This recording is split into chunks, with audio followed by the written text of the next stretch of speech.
राज्यसभा में भी बीजेपी के नेतृत्व वाले एनडीए ने बहुमत का आंकड़ा छू लिया है। 9 राज्यों की 12 सीटों पर उपचुनाव में सभी राज्यसभा उम्मीदवार निर्विरोध चुने गए हैं। एनडीए ने 11 और कांग्रेस ने 1 सीट पर कब्जा जमा लिया है। बीजेपी के 9, एनसीपी अजीत पवार का 1, राष्ट्रीय लोक मोर्चा उपेंद्र कुशवाहा का 1 और कांग्रेस का 1 सदस्य निर्वाचित हुआ है। इसके साथ ही एनडीए को राज्यसभा में अहम विधेयकों को पारित कराने के लिए दूसरी पार्टियों पर निर्भर नहीं रहना पड़ेगा। एनडीए को राज्यसभा में स्पष्ट बहुमत मिलने से सरकार को वक्फ संशोधन विधेयक जैसे प्रमुख कानूनों पर मुहर लगवाने में सफलता मिल जाएगी। एनडीए ने पहली बार राज्यसभा में बहुमत हासिल किया है। 245 सदस्यों की राज्यसभा में अभी 8 सीटें और खाली है। इनमें 4 जम्मू कश्मीर से और 4 मनोनीत सदस्यों से भरी जानी है। सदन की मौजूदा सदस्य संख्या 237 है और बहुमत का आंकड़ा 119 है। फिलहाल राज्यसभा में राष्ट्रीय जनतांत्रिक गठबंधन एनडीए के कुल 112 सदस्य हो गए हैं। 6 मनोनीत सदस्यों और 1 निर्दलीय सदस्य के समर्थन के साथ यह आंकड़ा 119 तक पहुंच गया है, यानी एनडीए ने बहुमत के आंकड़े को छू लिया है। बीजेपी के सदस्यों की संख्या 96 हो गई है, वहीं कांग्रेस के सदस्यों की संख्या बढ़कर अब 27 हो गई है। उसके सहयोगियों के पास 58 और सदस्य हैं, जिससे विपक्षी गठबंधन की संख्या 85 हो जाती है। 11 सदस्यों वाले वाईएसआर कांग्रेस पार्टी और 8 सदस्यों वाली बीजेडी किसी अलायंस का हिस्सा नहीं है। चुने गए निवर्तमान सदस्यों का कार्यकाल 2028 तक होगा। जो सदस्य राज्यसभा के लिए निर्वाचित हुए हैं उनमें असम से बीजेपी से मिशन रंजन दास और रामेश्वर तेली, बिहार से मनन कुमार मिश्रा, हरियाणा से किरण चौधरी, मध्य प्रदेश से केंद्रीय मंत्री जॉर्ज कुरियन, महाराष्ट्र से धैर्यशील पाटिल, ओडिशा से ममता मोहंता, राजस्थान से रवनीत सिंह बिट्टू और त्रिपुरा से राजीव भट्टाचार्य का नाम शामिल है। एनसीपी के अजीत पवार गुट के नितिन पाटिल और राष्ट्रीय लोक मोर्चा के अध्यक्ष उपेंद्र कुशवाहा बिहार से, एनसीपी के अजीत पवार गुट के नितिन पाटिल और राष्ट्रीय लोक मोर्चा के अध्यक्ष उपेंद्र कुशवाहा बिहार से निर्विरोध चुने गए। तेलंगाना से कांग्रेस नेता और अधिवक्ता अभिषेक मनु सिंघवी राज्यसभा के लिए निर्वाचित हुए। राजस्थान में बहुमत हासिल करने के लिए एनडीए 1 दशक से लगातार प्रयास कर रहा है ताकि महत्वपूर्ण विधेयकों को पारित कराने के लिए बीजू जनता दल, वाईएसआर कांग्रेस, भारत राष्ट्र समिति और एआईएडीएमके जैसी पार्टियों पर निर्भरता खत्म हो जाए। दरअसल पिछले कुछ सालों से उच्च सदन में विपक्ष का बोलबाला देखने को मिल रहा था। विपक्ष की बड़ी संख्या अक्सर विवादास्पद सरकारी विधेयकों को पारित करवाने से रोके रखती थी। सरकार ने कई विधेयकों को नवीन पटनायक की पार्टी बीजेडी और वाईएसआर जगनमोहन रेड्डी की वाईएसआर कांग्रेस की मदद से पारित करवाया। हालांकि अब राजनीतिक हालात बदल गए हैं। ओडिशा में बीजेडी और आंध्र प्रदेश में वाईएसआरसीपी सत्ता से बाहर हो गई है। दोनों ही राज्यों में बीजेपी और एनडीए की सरकार है। ऐसे में दोनों ही दलों के सदन में समर्थन को लेकर संशय बना हुआ है। इसके साथ ही कांग्रेस के लिए अच्छी खबर यह है कि वो राज्यसभा में विपक्ष के नेता का पद बरकरार रखेगी। राज्यसभा में विपक्ष के नेता के लिए 25 सदस्यों की जरूरत होती है। कांग्रेस के पास बहुमत से 2 ज्यादा सदस्य हो गए हैं। राज्यसभा में 250 सदस्य होते हैं, इनमें से 238 सदस्य चुने जाते हैं, बाकी 12 सदस्य राष्ट्रपति नॉमिनेट करते हैं। फिलहाल इस खबर में इतना ही। आने वाली अपडेट के लिए बने रहिए लाइव टीवी न्यूज के साथ। धन्यवाद। जय हिंद। राज्यसभा सांसद रणदीप सुरजेवाला और लोकसभा सांसद कुमारी शैलजा की हरियाणा से विधायक लड़ने की महत्वाकांक्षा कहीं कांग्रेस पार्टी पर भारी न पड़ जाए, इसकी 2 वजह बताई जा रही है। पहली वजह संख्याबल के कारण राज्यसभा में नेता प्रतिपक्ष मल्लिकार्जुन खड़गे की कुर्सी का खतरे के निशान पर होना है, तो दूसरी वजह लोकसभा में 99 का फेर लगना है। कांग्रेस पिछले 3 महीनों से कई तरह की कवायद करने के बावजूद 99 सीटों से आगे नहीं बढ़ पा रही है। सिरसा से लोकसभा सांसद कुमारी शैलजा और राज्यसभा सांसद रणदीप सुरजेवाला चुनाव लड़ना चाहते हैं। दोनों सीएम पद के दावेदार भी है। शैलजा खुलकर इस दावेदारी को जता भी चुकी है।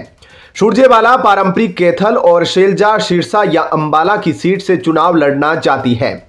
सुरजेवाला और शैलजा को गांधी परिवार का करीबी भी माना जाता है।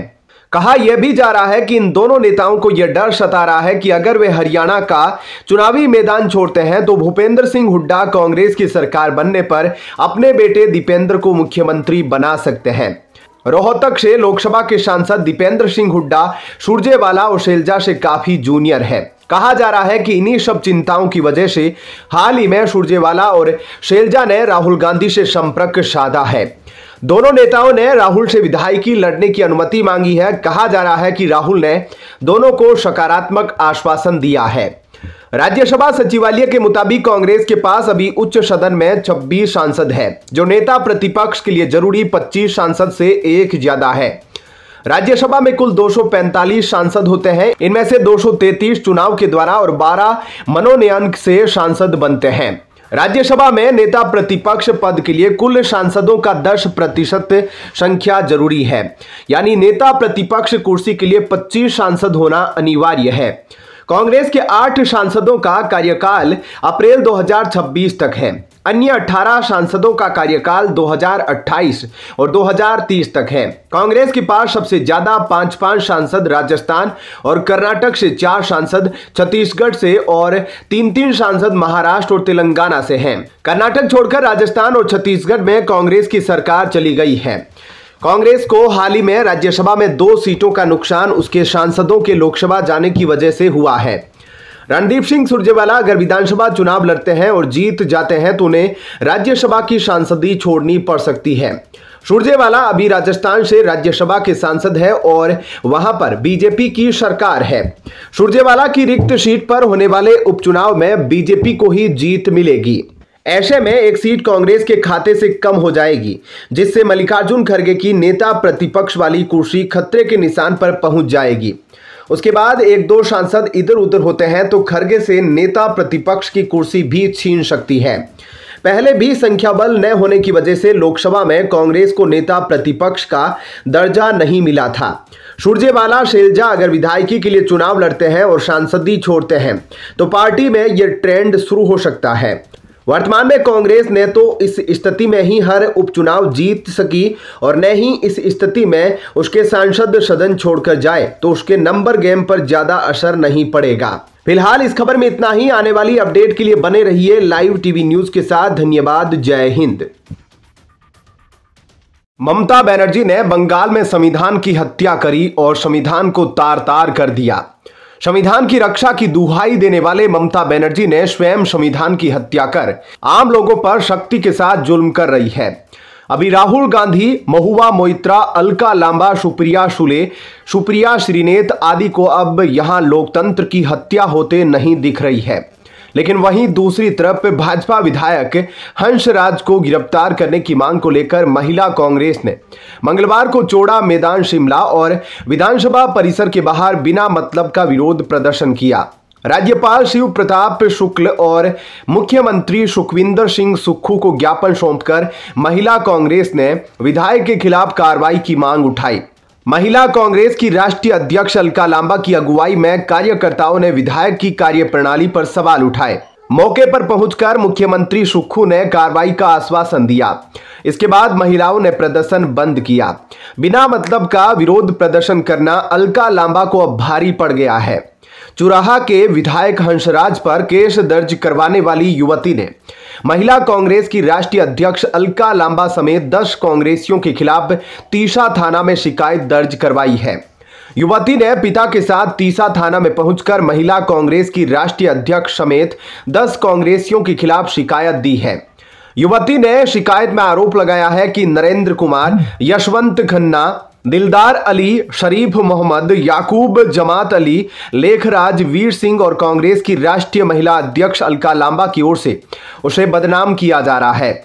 युवती ने अपनी शिकायत में बताया कि उन्होंने भ्रामक जानकारी फैलाई है, जिसके बाद अलका लांबा बुरी फंस गई है। अब जल्द पुलिस का बड़ा एक्शन भी देखने को मिल सकता है। युवती ने शिकायत में आरोप लगाया है कि इन लोगों ने मेरे नाम, मेरे धर्म और मेरे परिवार के नाम का दुरुपयोग किया है। उनकी इस प्रकार की हरकतों से मेरी सामाजिक प्रतिष्ठा को नुकसान हो रहा है और मैं मानसिक पीड़ा का सामना कर रही हूं। दरअसल युवती ने चुराहा के विधायक के खिलाफ एक शिकायत दर्ज करवाई थी जो गलतफहमी पर आधारित थी।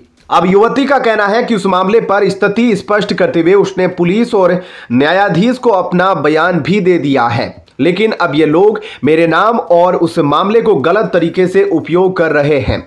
अपने राजनीतिक हित साधने के लिए इस मुद्दे को धार्मिक रंग देने की कोशिश कर रहे हैं। चंबा के एसपी अभिषेक यादव ने बताया कि युवती ने अपने पिता के साथ थाने में पहुंचकर शिकायत दी है। पुलिस ने शिकायत के आधार पर मामले की जांच शुरू कर दी। आपको बता दें कि इससे पहले युवती ने चुराहा के विधायक हंसराज पर गंभीर आरोप लगाए थे। युवती ने इस संबंध में पुलिस में शिकायत दर्ज कराई थी। इसके बाद छेड़छाड़ के इस मामले ने तूल पकड़ लिया था। वहीं बाद में इस पूरे मामले से युवती मुकर गई थी और वीडियो के जरिए सफाई दी थी। फिलहाल इस वीडियो में इतना ही। आगे की अपडेट के लिए बने रहिए लाइव टीवी न्यूज के साथ। धन्यवाद। जय हिंद। कांग्रेस अध्यक्ष मल्लिकार्जुन खड़गे की मुश्किलें बढ़ती दिखाई दे रही है। उनका परिवार जमीन के विवाद में फंस गया है। इस बीच बीजेपी ने भी उन पर निशाना साधा है और घोटाले का आरोप लगाते हुए इस मामले की सीबीआई जांच की मांग की है, जिसके बाद आशंका जताई जा रही है कि जल्द सीबीआई खड़गे को दबोच सकती है। जिसके बाद मल्लिकार्जुन खड़गे के बेटे राहुल खड़गे का नंबर भी आ गया है। बीजेपी ने मंगलवार को कर्नाटक में कांग्रेस अध्यक्ष मल्लिकार्जुन खड़गे के परिवार द्वारा संचालित एक ट्रस्ट को भूखंड के आवंटन में घोटाले का आरोप लगाया और मामले की सीबीआई जांच कराए जाने की मांग की।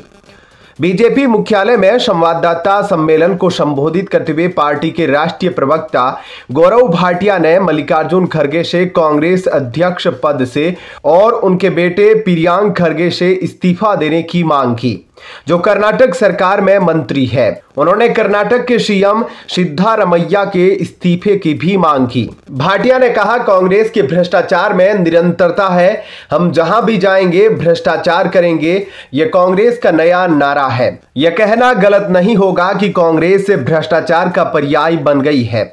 उन्होंने कहा, हमने कर्नाटक के मुख्यमंत्री सिद्धारमैया की नाक के नीचे MUDS मैसूरू शहरी विकास प्राधिकरण घोटाला और वाल्मीकि विकास निगम घोटाला होते देखा है। अब कर्नाटक में मल्लिकार्जुन खड़गे और उनके परिवार द्वारा संचालित एक ट्रस्ट को 5 एकड़ जमीन आवंटित करने का मामला सामने आया है। बीजेपी प्रवक्ता ने कहा कि नियमों की अवहेलना करके खड़गे परिवार द्वारा संचालित ट्रस्ट को भूखंड आवंटित किया गया। उन्होंने दावा किया कि मल्लिकार्जुन खड़गे, उनकी पत्नी, उनके दामाद राधा कृष्ण और बेटे प्रियांक खड़गे और राहुल खड़गे इस ट्रस्ट में बीजेपी के राज्यसभा सांसद भाटिया ने दावा किया, सिरोया ने मल्लिकार्जुन खड़गे और उनके परिवार की ओर से चलाए जाने वाले भूखंड विहार ट्रस्ट को जमीन आवंटन के मसले पर घेरा है। इसे मल्लिकार्जुन खड़गे और परिवार के सिद्धार्थ विहार ट्रस्ट को कर्नाटक औद्योगिक असल में कर्नाटक की कांग्रेस सरकार ने मल्लिकार्जुन खड़गे के बेटे डिफेंस विहार ट्रस्ट में जमीन बेंगलुरु में 5 एकड़ इस मामले में कर्नाटक के सरकारी जमीन के अलॉटमेंट ने कहा कि किसी भी नियम का उल्लंघन नहीं किया गया। पार्टी का कहना है कि मल्लिकार्जुन खड़गे ट्रस्ट को निर्धारित कीमत और बिना किसी छूट के बाद बीजेपी ने इसे बड़ा मुद्दा बीजेपी सांसद लहर सिंह सिरोया ने एक्स पर पोस्ट कर खड़गे और में कर्नाटक इंडस्ट्रियल सिरोया ने पूछा कि खड़गे का परिवार जमीन के लिए पात्र होने के बाद जमीन के लिए टेंडर निकाला था। उद्यमी टेंडर में बेंगलुरु के बीजेपी सांसद ने यह भी पूछा है कि क्या ये मामला सत्ता के दुरुपयोग में भाई भतीजावाद और हितों के टकराव से जुड़ा है। इसी साल सिरोया ने कर्नाटक के पता चला है कि मल्लिकार्जुन खड़गे के परिवार के सिद्धार्थ विहार ट्रस्ट को जमीन आवंटित की गई। सिरोया ने कहा कि इस ट्रस्ट में मल्लिकार्जुन खड़गे के अलावा राहुल खड़गे, राधाबाई, दामाद एकड़ जमीन गुलबर्गा के कांग्रेस सांसद राधा कृष्ण ने जिस डोडामणि कर्नाटक सरकार में दी गई है और बेटे ट्रस्ट में खड़गे के अलावा एक अन्य बेटे राहुल खड़गे हैं। बीजेपी सांसद लहर सिंह सिरोया को खड़गे और मल्लिकार्जुन खड़गे मल्लिकार्जुन खड़गे के बेटे प्रियांक खड़गे ने जवाब दिया और मल्लिकार्जुन खड़गे के दामाद सिंह सिरोया ने क्या सदस्य है। सिरोया ने सरकारी जमीन की नीलामी उद्योग मंत्री एमबी पाटिल ने मार्च 2000 नीलामी के बजाय खड़गे परिवार को ट्रस्ट को जमीन आवंटन की मंजूरी राज्यपाल से कर्नाटक बीजेपी सांसद ने यह भी कहा कि जैसे सिद्धारमैया के खिलाफ मैसूर में चलाने की इजाजत मांगी गई, प्लॉट छोड़ने पर सकते हैं। आरोप लगे क्या उसी तरह खड़गे परिवार को भी जमीन छोड़नी होगी सरकार में। उन्होंने यह भी सवाल पूछा कि क्या खड़गे परिवार के ट्रस्ट को जमीन आवंटन की जांच होगी। खास बात यह है कि मल्लिकार्जुन खड़गे के परिवार को जमीन आवंटन किए जाने का मामला कर्नाटक के राजभवन तक एक आरटीआई कार्यकर्ता ने पहुंचाया है। ऐसे में आने वाले दिनों में कर्नाटक और देश की राजनीति गरमाने के आने वाली अपडेट के लिए पहले कर्नाटक के सीएम सिद्धारमैया की पत्नी को जमीन के बदले पश्चिमी बंगाल में कोलकाता के आरजी-कर अस्पताल में रेप मर्डर मामले में पीड़ित परिवार को न्याय दिलाने के लिए जब सैकड़ों छात्रों ने नबन्ना मार्च के तहत सचिवालय भवन का घेराव किया तो ममता सरकार की पुलिस ने उनका रास्ता रोकने के लिए आंसू गैस के गोले दागे, लाठीचार्ज किया और पानी की बौछार की। इस दौरान एक बुजुर्ग भगवा वस्त्र पहने और हाथ में तिरंगा लिए विरोध प्रदर्शन करते नजर आए। यह बुजुर्ग जब आगे बढ़ने लगे तो ममता की पुलिस ने उन पर जमकर पानी की बौछार कर दी। ऐसे में इस बुजुर्ग ने पुलिस की ओर देखते हुए इशारों ही इशारों में कुछ ऐसा कह दिया जिसे देख ममता सरकार को जरूर शर्मिंदगी महसूस हुई होगी। हावड़ा ब्रिज के नजदीक एक बुजुर्ग विरोध प्रदर्शन करता हुआ आगे बढ़ रहा था, लेकिन पुलिस किसी को भी आगे बढ़ने देना नहीं चाहती थी। ऐसे में पुलिस के सामने जो आया उसे पानी की बौछार मारकर पीछे खदेड़ दिया। एक बुजुर्ग पर जब पानी की बौछार की गई तो उसने पुलिस की ओर देखा, इशारों ही इशारों में पहले कहा और पानी डालो, फिर कुछ मुंह की तरह कुछ इशारा किया, फिर पुलिस की ओर देखकर दोनों हाथों से इशारा किया। वीडियो में देख आप समझ सकते हैं कि यह बुजुर्ग पुलिस को क्या इशारे कर रहा है। वहीं भाजपा ने बुधवार को 12 घंटे के बंगाल बंद का आह्वान किया।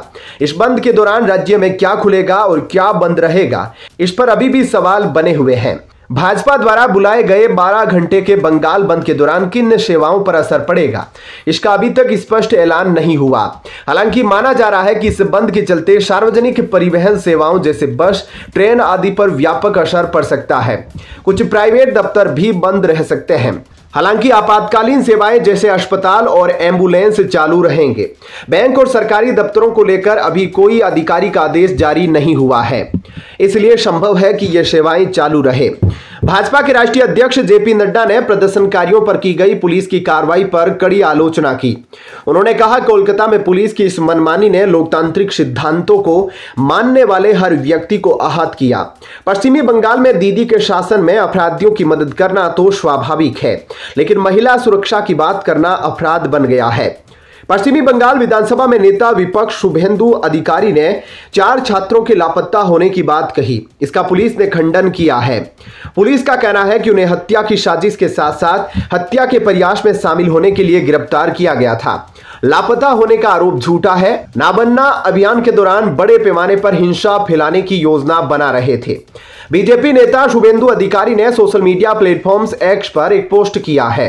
इसमें लिखा, हावड़ा स्टेशन पर पहुंचने वाले स्वयंसेवकों को खाना बांट रहे कार्यकर्ता आधी रात के बाद लापता है। उनका पता नहीं चला है, न ही फोन पर उनसे बात हो पा रही है।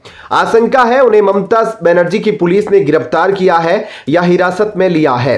अगर उन्हें कुछ हुआ तो पुलिस को जवाबदेह ठहराया जाएगा। शुभेंदु अधिकारी ने कहा, पुलिस ने परिवार को सूचित नहीं किया था। परिवार कलकत्ता हाईकोर्ट में याचिका दाखिल कर चुका है। ममता बनर्जी सरकार ने सुरक्षा व्यवस्था के लिए 3 से 4 करोड़ रुपए खर्च किए हैं, जबकि रैली का आयोजन किसी राजनीतिक दल ने नहीं किया था। फिलहाल इस खबर में इतना ही। आने वाली अपडेट के लिए बने रहिए लाइव टीवी न्यूज के साथ। धन्यवाद। जय हिंद।